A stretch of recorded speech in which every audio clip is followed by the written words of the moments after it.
Саламатсыздар ма, оқушылар? Отыра беріңіздер. Балалар, біздерге бүгін қазақ әдебиеті сабағы. Сабақты сәтті өтуіне сіздерге тілектеспін. Енді қазір мына тақтадағы суретке назар аударыңыздар. Орындарыңыздан тұрып, тақтадағы галереяға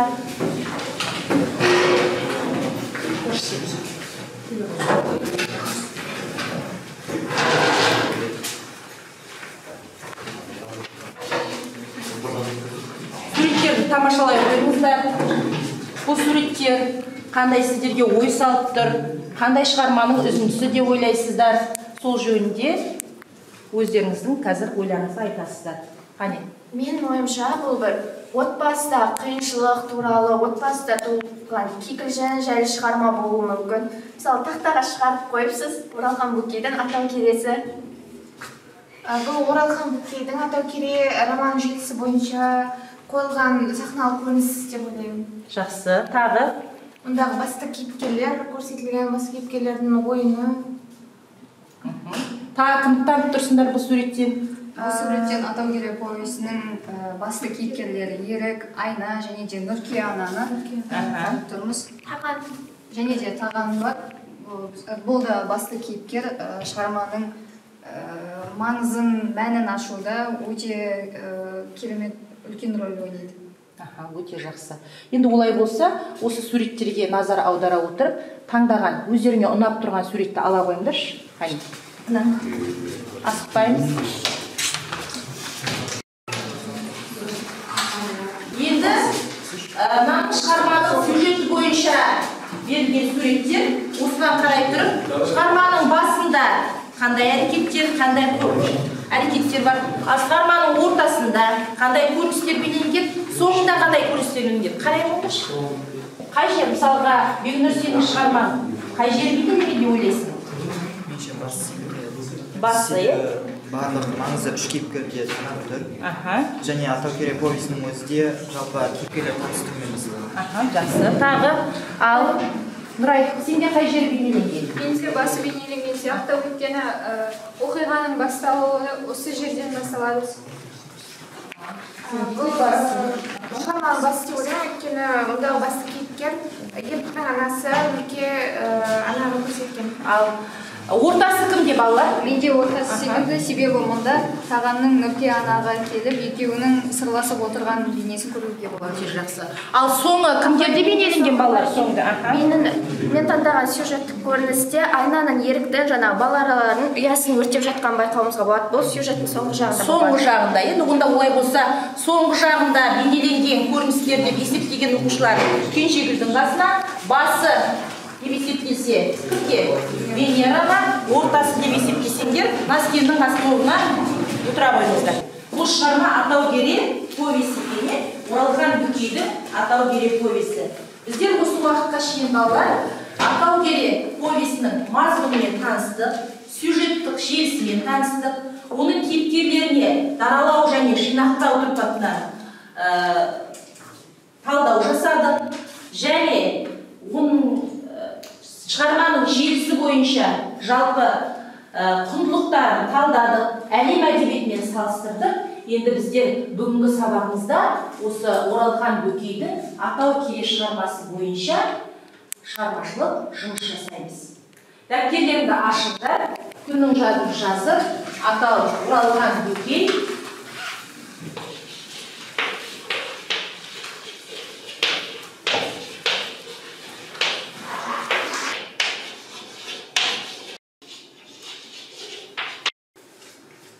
Балалар, біздің бүгінгі сабағымыздың мақсаты әдеби туындыдағы көтерілген мәселеге өзіндік көзқарас тұрғысынан шығармашылықпен жұмыс жасау.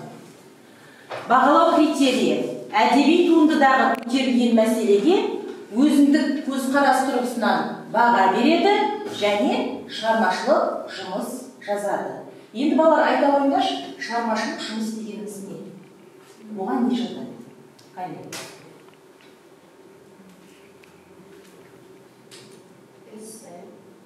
Эссе жатады, тағы монолог жатады, тағы шығарма жазу жатады, өте дұрыс. Тағы? адамның қылқалам шеберлерінен туған туындылар мен шығармашылық жұмыстар жатады. Оның ішінде өлеңдер, эссе, жинақтар немесе тағы басқалар.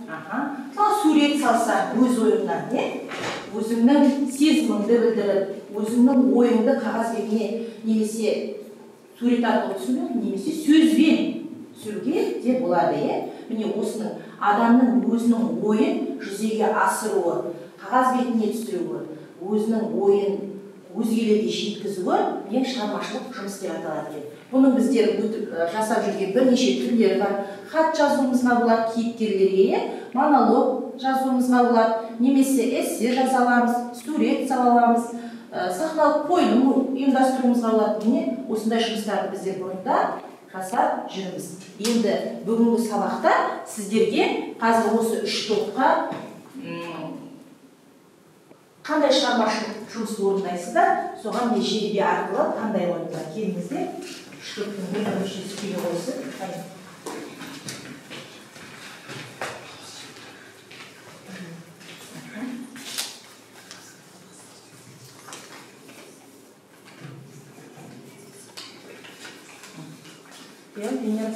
Маған берген тапсырма эссе, шығарма жазу. Эссе, шығарма жазулар керек екен. Маған берген тапсырма монолог және де оқырман ретінде хат жазу. Жазу, Кескен жарнама, шақыру жасау берді. Өте жақсы. Міне енді осындай жұмыстармен әрі қарай жалғастыру үшін сіздерге жарнаманың, монологтың және эссенің қалай жазылу керектігі туралы естеріңе түсіру үшін талаптарын түсініп қояйын. Осы талаптарды ескере отырып жұмыс жасайсыңдар. Танысып алайық. Талаптары қандай мәселелер қамтылу керек, негізгі белгілері қандай эссенің, сол жөнінде естерге түсіріп ала қойыңдар.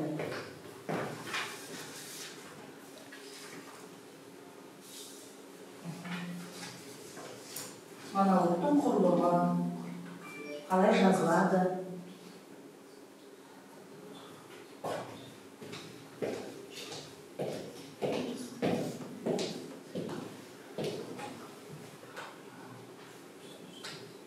Жарнаманың түрлері, қандай жарнама жасауға болады қазір? Кеседегі балға түсіп кетті аға. Сол араның адамнан айырмасы болса іш. Жиған байлығың да бал секілді. Күндердің күні малтығы бөлесі. Араның байлығы адамдар үшін.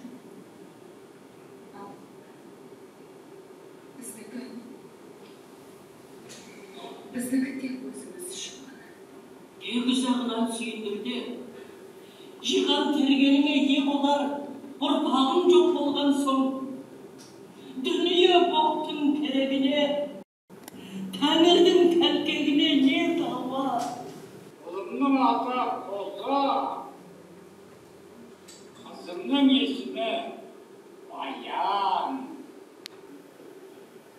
Қазақстанның екі қиыршесіндегі бағлар үйінен әдей алып келдім.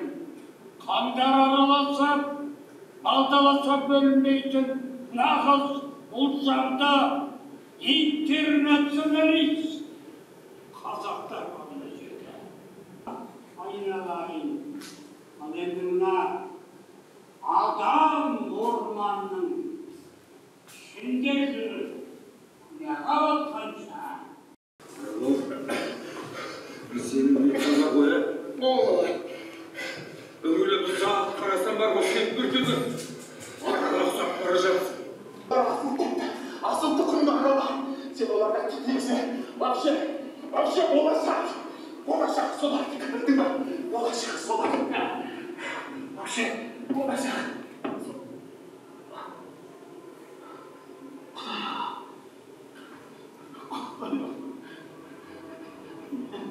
Мен шынында адамыңыз. Мен шынында. Балалар, қойылым тамашаладыңыздар, түсіндіңіздер. енді осы өзіңдерге не байқадыңыздар? Қандай әлеуметтік мәселе көтерілді? Сол жөнінде өз ойларыңызды айта біліңіздер. Бірінші, Айна мен Нұрке ананың арасындағы диалогтен қандай мәселе? Ой түйдіңіз. Мәселе? Бірінші көріністегі Айна мен Нұрке ананың әңгімесінен менің түйгенім бойынша адам мен араның арасындағы айырмашылықты байқата білді. Яғни ара адам үшін еңбек етсе, адам өзі үшін ғана еңбек етеді дегендей, қоғамда өзінің белгілі бір орнында еңбек сіңіріп білуім керек деген ойды түйдім. Жақсы. Сонымен қатар тағы не байқадық осы жерде? Анасы мен Нұркен ана мен Айнаның арасындағы. Нұркен ана Айна өзінің келініне жаңағыдай Нәскен айтқан сөздерді айтып болғаннан кейін, ол жинап келген байлығынан не пайда, артынан ұрпағын қалмаса, өзінің сол жерде еркінге деген ішін ашуы, баласының өзі ойлағандай азамат болып өспеуінің іші ашуын көрсеткен сияқты. Өзінің ішкі ренішін, ойын білдірді. Осы жерден біздер нені байқадық? Ертпен Айнаның несі бар ма? Болашақта өзінің жұмысын жалғастыратын, олардың жасап жатқан еңбегін әрі қарай істеп кететін, жалғастырып алып кететін ұрпағы бар ма екен? Сол ұрпақ болғанда ғана адам өмірінің маңызы болатындығы жөнінде Нұрке ананың ішкі тұлғасын байқадығы жақсы отырады. Келесі, тағы қандай көрініс? Тағы қандай? Әсем айта қойшы. Екінші көріністен ол жерде атаның ерікпен сөйлесіп отырған диалогын естиміз. Ол диалогта ерік айтады атаға, сіз асырап алған балалар егер осы жерде сіз енді мың жасамайсыз, сол себептен болашақта сізбен бірдеңе болып қалса балалар не істейді деген сұрақ қояды. Сол кезде ата айтады, ондай жағдай болып жатса да мен балалардың осындай таза ауа райда ядролық атом бомбасы атылмаған жерде, таза жерде өскенін қалаймын. Олардың пасық адамдардың ортасына өскеннен гөрі таулардың арасында өздерінің пәктіктерін, адал көңілін сақтап қалғанын қалаймын деп айтады. Солай таза ұрпақ тәрбиелегенде ұлтты сүйетіне, өзінің ұлтын ардақтайтын, патриоттық рухы мықты азамат тәрбиелеп өсіргім келеді деп, оны қаланың шуынан, ондағы болып жатқан әртүрлі әрекеттерден, қулық сұмдықтан сақтағысы келетін, таза пәк бейкүнә, тек қана өзінің ұлтын ғана сүйетін, ұлтын қастерлейтін ұрпақ тәрбиелеп өсіргісі келетіндігі жөнінде бұл жерде жаңағы кейіпкеріміз өзінің ойын жеткізеді. Кім осылады осы жерге? Қандай ой бар? Жалпы осы бөлімнің идеясы біз қалай жақсы болмақпыз деген сұрақ. Және мұнда осындағы шалдың өзінің көзқарасы. Яғни өзіммен бірге екі баланы жұрттан адай етіп алып кетсем, олар жақсы болып өсер деген өзінің шешімін, яғни осы проблемаға деген өзінің субъективті шешімін байқаймыз. Желі бойынша шал екі баланы Қазақстанның екі түкпірінен алған екен. Бірі батыстан, біреуі шығыстан. Және оның айтуы бойынша бұл екеуі қосылса нағыз интернационал қазақ ұлты пайда болады. Қазақ ұлты пайда болады. Дәл осы жерде тағамның бір ойы бар. Бұлар екеуі дәл қазір ағалы қарындасты құсап істеп өсіп жатыр, тел өсіп жатыр, қатар өсіп жатыр. Қазір бұлар сонда сіздің ойыңыз не? Бұлар өскен кезде екеуін ағасы қарындас болып тәрбиелегенмен, екеуін қосқыңыз келе ме деген ой айтқан кезде не дейді? Оны не істейді? Өздері біледі дейді. Мүмкін бұлардың арасында сезім тұтанса, осылардан жақсы ұрпақ келсе, бұлар өздерін ешқандай алаңсыз, басқа арам ойсыз, жаңағына тек қана аталарынан, таза ауадан, табиғаттан алған ойын, сезімін, тәрбиесін сол ұрпақтың бойына бере алса, Соның соңында жақсы ұрпақ, қазақ деген ұлттың таза ұрпағы тәрбиеленсе деген ой екенен жақсы отыра қойдыңыз. Ал келесі көріністе не байқадық? Соңғы көріністе. Бұл да Ерік пен Тағанның диалогы. Бұлар да осы шығарманың басты кейіпкерлерінің бірі.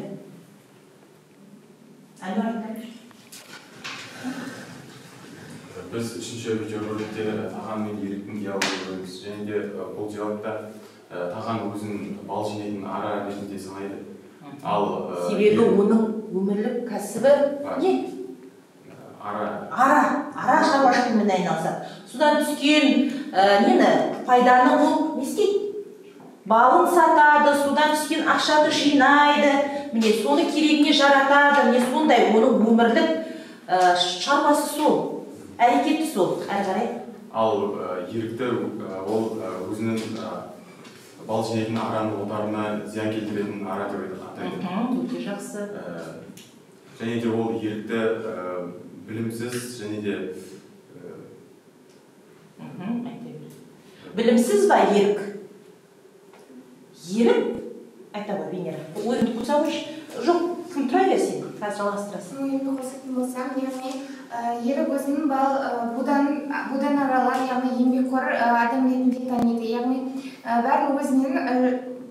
өзін бәрінен жоғары қойып тұр. Ал Таған бұл жерде қанша жерден білімді, спортта, басқа салаларда да, сфераларда да жетістіктер болып, әрқашан алда болғанымен қазір Еріктің құлына айналып, бір ұрттам ащы су үшін досының құлына айналғанын айтып өтеді. Яғни Еріктің бұл жерде айтпақ болғаны, яғни қанша жерден сен білімді бола бер, немесе жетістікке жете бер, егер сенің алдыға қойған бір мақсатың немесе еңбекқорлығың болмаса, сен бұл дүниеде бос өткен жаратылыс болып бос пендесің. Бұл Еріктің бұл жердегі айтатыны еңбекқор болу керек. Ал ән айту, жаңағы ғылыммен айналысу, басқа шаруалармен айналысқанның барлығы бұл бос дүние. Тек қана еңбекқор адам ғана өзінің жаңағы өмірлік бейнетімен, маңдай термен жүрген адам ғана адам, қалғанның барлығы бос пенделер деп есептейді. Оның Еріктің бұл ойы дұрыс па, бұрыс па, ол жағын сендер шығарманы оқып отырып, есте алдыңдар, сараптай алдыңдар. Еріктің еңбекқорлығы неге айналып кетеді? Соны айтып жүрші. Ашкөздікке айналып кетеді. Еріктің жаңа еңбекқорлығы ашкөздікке айналып кетеді. Себебі ол ақылмен сараптай білмейді. Тек қана еңбек етем деп жүргенде, мына нәрсені алайыншы, мына нәрсені мен өзіме алайыншы деген кезде, ол байлық құмар болып кетеді. Ол балаларды будандастырып болғаннан кейін тағы да барып ормандағы аюлардың терісін сатқысы келіп, ашкөздікке душар болады. Ол сонымен қатар аңшылықпен айналысады, бірақ не істейді? Табиғатқа өзінің әрекетімен зиян келтіреді. Өзінің бұл бір оқиға бар расында да. Аюдың кішкентай төл қонжығын не істейді? Сойып, терісін қымбатқа өткізеді. Тек қана ол таза еңбекпен ғана айналысып тұрған жоқ, оның ақша тапсам, байысам деген көзсіз қанағатсыздығы басқа жан-жағындағы адамдарды не істейді? Жертеді.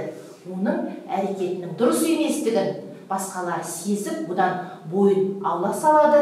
Солардың бірі кімдер? Шығармадағы өзінің анасы, досы, әйелі, жұбайы да соңғы кезде оның істеген әрекеттеріне, өзінің кезінде жақсы көріп, ұнатып қосылған жұбайына, ол да не істейді? Соңғы кезде көңілі суый бастайды. Өте жақсы отырғанда. Енді осы ойларды қойылып отырып, шығармашылық жұмысыңызды жасаймыз. Балалар, мынада 3 топқа 3 түрлі тапсырма беріліп тұр. Бірінші топ эссе жазу. Яғни, адам орманның ортасында жүріп күнәға батқанша, ағаш орманның арасында таза өскенге не жетсін. Мен қазақтың атым апатынан да, бүлінген ауадан да, ішімдік пен аяқсаншалар ағайын алауыздығынан да ада, таза да тәкаппар ұрпағын тәрбиелеймін дейді. Кейіпкердің сөзіне ой өрімде отырып, екі тақырыпқа эссе жазамыз. Бірінші топ, жақсы. Екінші топ шығармада жеңіс пен жеңіс, түңілу мен үміт, қиянат пен қайырым, аярлық пен адамдық, марғаулық пен махаббат арасындағы тартысты күрес. Өткен тарих пен бүгінгі нақтылықтың ажырамас аясындағы ұлт тағдыры мен келешегі таразыға тартылған. Романның кесек-кесек идеяларының түйіні кульминациялық сәтіне жетіп, ширақ та шымыр тарқатылады. Міне осы ойды негізге ала отырып, Оралхан Бөкейдің Атау келе шығармасындағы кейіпкерлердің бейнесіне ене отырып, монолог жазуларын алады, немесе оқырманға хат жазуларын алады. Оқырман болып өздерінің ойландырған кейіпкерлеріне хат жазуларына болады. Хатты ашық хат ретінде, немесе электронды хат ретінде де жазуларына болады. Жақсы, ал үшінші топ жалпы Оралхан кітаптары өмір сүріп келеді. Өмір сүреді береді. Бұлар жасқа ақыл, тәрбие, қуат береді. Бақытқа бақыт қосады, бақытсызға медет береді деген Шерхан Мұртазаның пікірін алдарына тұжырым ретінде ала отырып, осы Атау келе шығармасын оқырманға оқу үшін, білу үшін, шығарманың идеясын ұсыну үшін не істейсіздер балалар? Жарнама жасаңыз. Не осы тапсырма.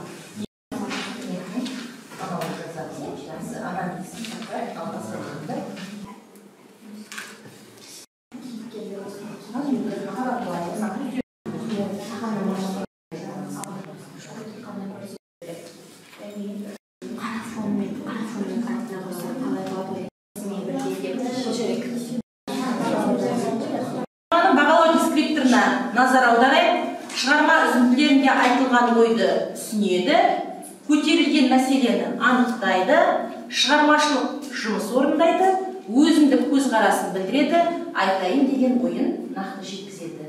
Міне осы дескрипторларды тапсырма орындау барысында назарға алыңыздар және өзіндік көзқарастарыңызды білдіруге күш саласыздар. Жақсы, сәттілік. Тапсырманы орындап болды, олай болса, біздегі бірінші топта өздерінің тапсырмаларын ұсынуды сұраймын. Венера айта ғой. Адам орманның ортасында жүріп күнәға батқанша ағаш орманның арасында таза үстінде не жетсін. Мен қазақтың атым апатынан да, бүлінген ауадан да, үшіндікпен аяқтан шалар ағайын алауыздығынан да, ада, тазада тәкаппар ұрпағын тәрбиелеймін. Жоқ шырағым, мен қарабасын сауғалап келгенім жоқ. Жалғанның үзігінен, анау екі қозымның амандығын ойлап, олардың дені сау, рухы таза өсін деп келдім бұл жерге деген ақсақал сөзі, оның адамдар ортасын жасынған тіршілігі, одан табиғи жарастық таппауы, руханилық дағдарысты барынша сезініп, өз тарапынан жасаған таңдауы. Елінің ертеңі болар ұл-қызының болашағын ойлап, олардың кіршіксіз пейілдеріне дақ түсірмей, сана сезімін улатпай, ел-жұрттан бөлек, алып алтай бауырында рухани бай тәрбиелеп, сусындатуы шығарма тақырыбын ашуда басты фактор. Тағанның ақырында шалдың мемлекетін таңдауы да психологиялық дәйектемес келіскен, шығарманың логикалық дамуына сай жасалған арызды шешім болып қала береді. Әркімді заман сүйремек, заманды қай жан билемек, заманға жаман күйлемек, заманы оны илемек. Бұл Абайдың сөздері. Әркімді заман сүйремек дейтіні, әр адам өз заманның перзенті, заманнан тыс, қоғамнан оқшау қалуы мүмкін емес. Заманның жақсы жаманды қалыбына, үрдісіне, көнесінге көндігесің. Олай болса заманды қай жан билемек. Кімде-кім нәпсісін жеңсе, сол кісі заманды да жеңеді. Сонымен таза, тәкаппар ұрпақ кім? Өзін таныған адам, өзінің кім, нендей мақсатпен пенде болып жүрген түйген жан заманды білемек. Тасып жатқан өзенге қарсы жүзбек болсаң, айбында қайратты болуың қажет. Әйтпесе, иіліп, көптің айтқанына көндігіп жүре берсең, асып тасып жатқан күштің титтей де пайдасы болмағаны. Осы бір жолда сергің мына бір өзің ғана. Шыңдалсаң, мына мен дейтін субъективтіліктен айырылып, қоғам туралы ойлайтын боласың. Түйін. Таза ұрпақ ойлана білетін, өзін таныған, өмірлік жолын тапқан адам болып табылады. Жақсы. Сонымен өзінің ойын Бегнұр, таза ұрпақ дегеніміз қандай адам дейді? Қандай адам? Өз-өзін тани алған адам. болашақ ұрпақтың мүгілі бола алады деп өз ойын түйіндейді. Жақсы. Ал келесі екінші топ. Мен Таған Көкенұлы. Үлкен білімнің жолына түсіп, әлі ешкім бара қоймаған тың батыл тақырыптарда ғылыми еңбек жаздым. Осындай ынта-жігерімнің арқасында жоғары оқу орындарында лекция оқыдым. Алайда мен өмір сүрген кеңестік жүйе кезінде жалғыз мен емес, көптеген зиялы өкілдердің еңбектерін жоққа шығарды. Жазып жүрген еңбектерімнің барлығы жарамсыз, тіпті зиян деп танылды. Осы уақытта айналасына түнеген көптеген зиялы қауым өкілдері ащы судың дәмін татып, ақыры жалғыз жұбанышы сол деп ойлады. Мен де ғашық қыла алмадым. Осы бір ащы судың кесірінен жұмысым, дос-жаран, отбасымнан айырылдым. Қатты күйзеліске түстім.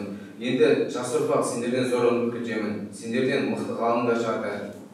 Тек сендер ізденулеріңді тоқтатпаңдар. Мен сендерге сенемін. Жақсы.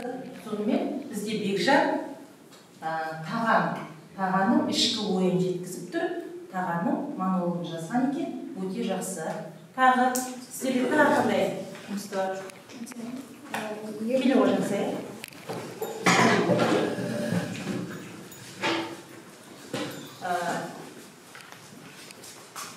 оқушыларына дескриптор бойынша бағалауға өздерінің ойларын жинақтап отырмын. Сәлем оқырман. Мен сен оқып танысқан шығармадағы ерік боламын. Мүмкін мен жазған хат сенің өмір жайлы пікіріңді қалыптастыруға көмектесер. Я, мен жақсы адам бола алмадым, алайда менде қателіктер сен үшін сабақ болар деп сенемін. Өзімнен озғандарды өлердей жек көріп, басына бақ қонғандарды басындырмау үшін жаралғандай бір кездері арманға ұмтылған, кіршіксіз күнімді қызғана білетін қара ниетке жүрегімді қара ниетке толтырдым. Бір нанды бөлісе жеген досым Тағанның араққа жеңіліп, қамқорлыққа мұқтаж күйін көре тұра, қол кесек ретінде пайдалануды ойлап, артыма мінгізбестен Құян тауға әкелгенімді ойлап, тіпті өзімнен жеркенемін. Дүниенің қызығынан ақшамен сатып алуға болады деген оймен, ғылым мен білімнің жолындағыларды еріксіз күн көретін арам тамақ деп ойлағанымның жақсақ болғанын түйген боларсыңдар. Сондықтан да байлықтарыңды бағалаңыздар. Енді Жансая, сенің ойыңша еріктің байлығы деп отқаны кім екен? Байлығымыз деп отқаны? Еріктің байлығы деп отқаны өзінің отбасы жанындағы жақындарынан айырылғандықтан өзгеге осы қателіктерді қайталамауын айтып отыр. Өте жақсы. Адамның ең байлығы естеткен отбасы, денсаулығы, соны қадір тұтуымыз керек екен. Тағы бар ма сіздердің араларыңызда? Амел айтамын.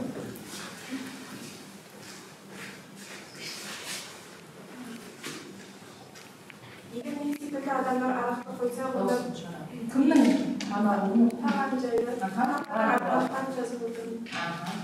Егер мен секілді адамдар арақты қойса, онда біраз бастықтар тағын тапсырып жан сақтай алмай қалар еді.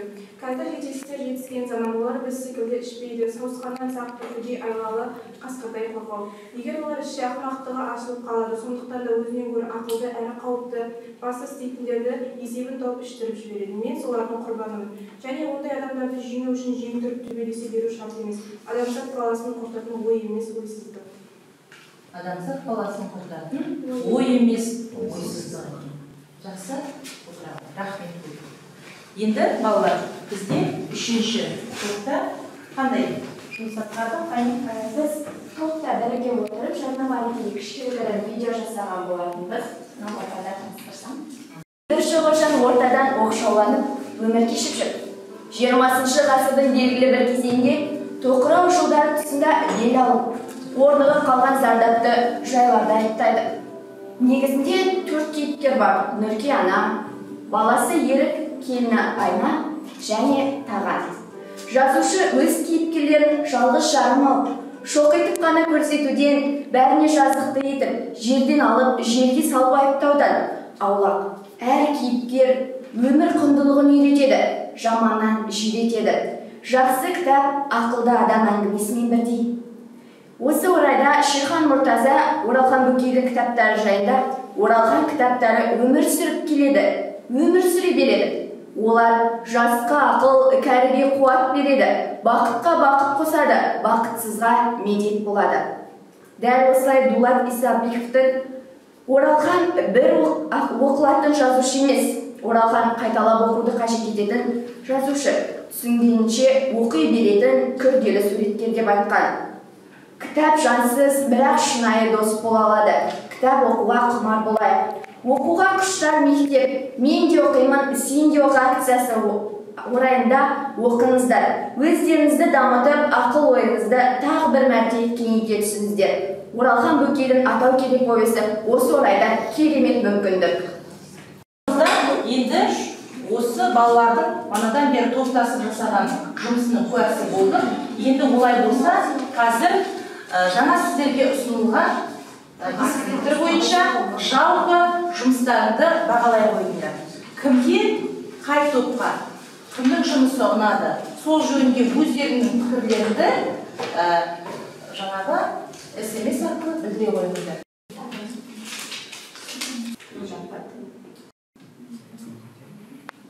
Мен өзімнің SMS-імді Жансаяға жолдағым келедім.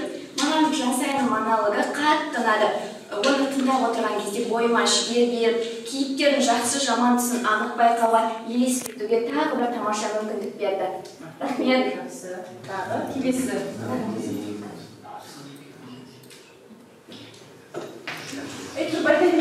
Данияр айтады. Мен өзіңіз сенесімнен маған бірінші топтың шығармашылығы жұмысы ұнады, әсіресе Бейнердің эссесі өз ойын жеткізе білді. Маған ой саларлықтай болды. Абай атамыздың айтқан сөзін тілге тиек ете отырып, пікірін керемет деңгейде жеткізді деп білемін. Өте жақсы. Иван, не дейсің?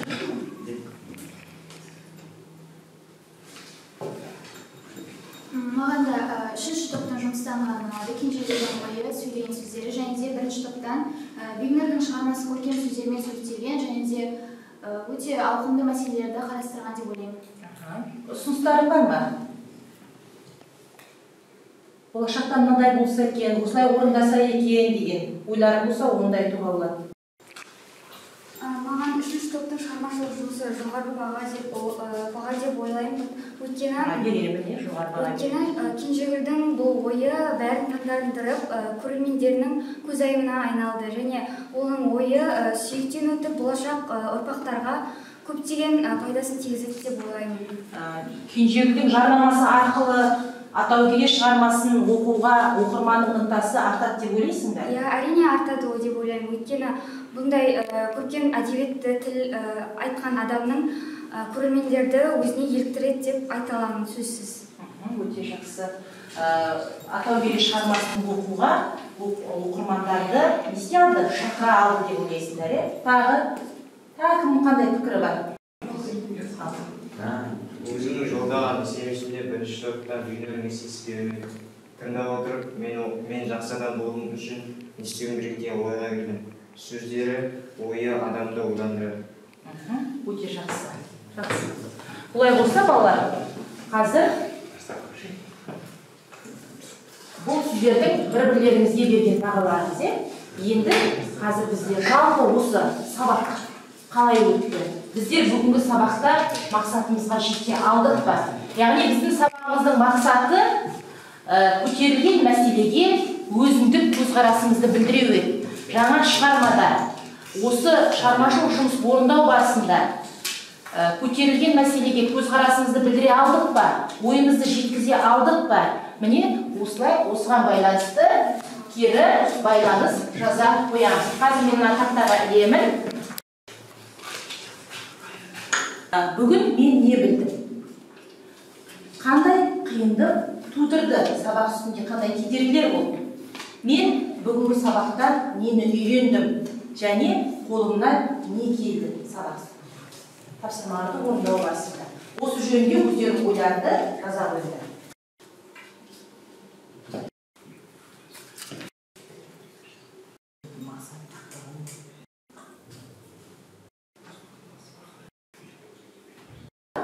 Олай болса, өздеріңіз ойларыңды айтып, мына жерге келіп, стикерлерін жапсыра қойыңдар. Әуелі не істейміз? Ойды аяқтаймыз. Бүгінгі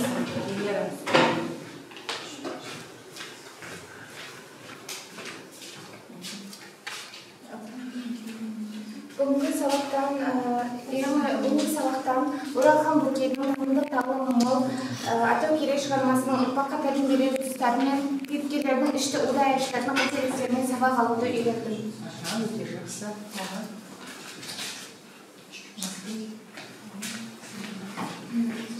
Бүгінгі сабақ барысында жеңіс пен жеңістің қатар жүретінін және өмірдің қиындықтарына төзе білу керек екендігін және көтерілген әлеуметтік мәселелердің ауқымдылығын барынша оны алдым. Дарын, бүгін не білдің? Мен үйрендім, адам өз отбасын бағалай білу керек екенін түсіндім. Қолда бардың қадірін білу керек екенін білдім. Өте жақсы. Бүгін не білдің? Қолда бардың қадірін білу керек екенін. Бүгін мен білдім, адал еңбек ең жақсы іс екен және арам жолмен келген кез келген зат дәл солай кететінін. Бүгін жақсы, тағы.